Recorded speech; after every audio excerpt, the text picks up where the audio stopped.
Vous écoutez Europe 1, il est 9h30, le journal des médias avec Thomas Joubert. Bonjour Thomas. Bonjour, à la une ce matin, une troisième saison du meilleur pâtissier sur M6. La phase finale de Nouvelle Star commence ce soir et un ancien prof de la Starac dans The Voice. Et on commence donc avec M6 qui prépare déjà une troisième saison du meilleur pâtissier. La deuxième saison n'est pas encore terminée, la finale ce sera lundi, mais la chaîne vient d'ouvrir les castings pour la saison 3. Vous êtes amateur, la pâtisserie est votre passion, les inscriptions sont ouvertes dès maintenant. Je pourrais être voix off à la télé, effectivement. Toutes les infos sont donc sur le site d'M6 dans la rubrique M6 et vous. Et pour cette prochaine saison, on devrait de nouveau retrouver Faustine Bollard. M6 encore avec une semaine spéciale, un dîner presque parfait, la semaine du 30 décembre. Une semaine spéciale qui sera diffusée entre 17h45 et 19h40, presque 2 heures de dîner presque parfait tous les jours à la place de 100% Mag. Et M6 a convié une personnalité de choix pour concourir avec les candidats, puisqu'il s'agit d'Affida Turner. Tout le monde se souvient d'Affida Turner? Pas du tout. Oui, ex-candidate de Love Story, devenue star mondiale mais chez elle. Bon courage donc aux participants chez qui elle viendra dîner, d'autant plus que lors de cette semaine, les candidats dormiront également les uns chez les autres pour bruncher le lendemain. Premier prime en direct de la Nouvelle Star ce soir sur D8. Cette année, ils sont 16 finalistes, 5 d'entre eux partiront dès ce soir. Ils s'affronteront par groupe de 4 devant le jury. L'année dernière, le choix des chansons avait fait polémique, trop de titres en anglais, parfois trop pointus. Un choix pourtant parfaitement assumé par le producteur éditorial de l'émission, Laurent Marquis, interrogé au micro européen de Romain Ambro. Moi, ce qui me semble intéressant dans cette émission, c'est de ne pas donner à l'intérieur de Nouvelle Star des chansons trop entendues, trop utilisées dans les émissions. Moi, j'ai totalement assumé la programmation de l'année dernière. J'ai en effet lu et entendu toutes les critiques qui avaient été faites. Moi, ce qui me paraît intéressant dans Nouvelle Star, c'est de faire un équilibre entre des chansons qui sont moins attendues en prime time à la télévision, ou d'autres chansons plus connues mais qui sont réarrangées, qui sont présentées d'une autre manière. Si la question c'est est-ce qu'on va changer la programmation par rapport à ces petites critiques qu'il y a eu l'année dernière, la réponse est non.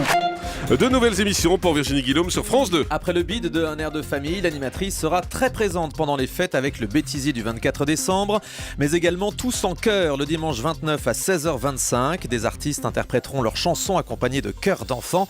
Et puis le même jour, en deuxième partie de soirée à 23h30, Virginie Guillaume présentera cette fois Les Français à table avec le chef Christian Etchebest, un magazine qui s'intéressera à nos habitudes culinaires. Ouais, elle est très sympa Virginie, je l'aime bien. BFM TV s'inquiète de l'arrivée de la chaîne Info France 24 sur la TNT en Ile-de-France. France 24 a récemment reçu le feu vert de l'État pour émettre sur la TNT en région parisienne, mais le patron de BFM TV, Alain Veil, estime que cette arrivée va contribuer à affaiblir les chaînes d'infos existantes. Il appelle le CSA et le gouvernement à arrêter ce processus. Selon lui, cette chaîne d'infos internationale n'a pas vocation à s'adresser aux téléspectateurs de France. Avis tout à fait contraire de la directrice générale de France 24, Marie-Christine Saragosse, interrogée au micro d'Europe 1. C'est important d'être vu dans son propre pays parce que ça donne une légitimité à l'international, ça donne un point d'appui fort pour prendre son élan vers le monde. Oui, c'est important d'avoir le soutien des concitoyens français, donc d'être connu un peu d'eux aussi. Donc on espère être un peu plus présent en ayant une présence sur la TNT Île-de-France.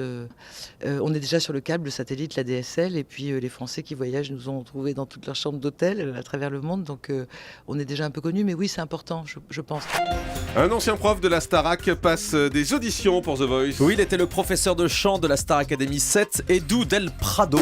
On l'avait vu également dans la série espagnole Un, Dos, Tres. C'est vrai qu'il n'a pas marqué les esprits. Selon Télé Loisirs, il s'est donc présenté aux auditions à l'aveugle de The Voice. D'autres artistes déjà vus quelque part participeront à cette saison 3. Je vous ai déjà parlé de Douchka ou encore de Jenny Lin, vue dans la comédie musicale Les 10 Commandements. Allez, on termine avec le chiffre du jour. 275 millions de vues sur YouTube, c'est le score de la vidéo la plus vue de l'année sur le célèbre site qui vient de publier son classement 2013. Alors cette vidéo, c'est un clip norvégien de l'artiste Ylvis pour sa chanson The Fox. Non, Ylvis, pas Presley. Un clip totalement déjanté, je pense que vous l'avez vu, avec ces gens qui dansent déguisés en animaux sur ce refrain assez insupportable. What does the fox say? Allez Julie, avec nous. Jamais vu, jamais entendu ça. Alors, on va vous le montrer alors. Merci Thomas. Europe 1. Le grand direct des médias, Jean-Marc Morandini.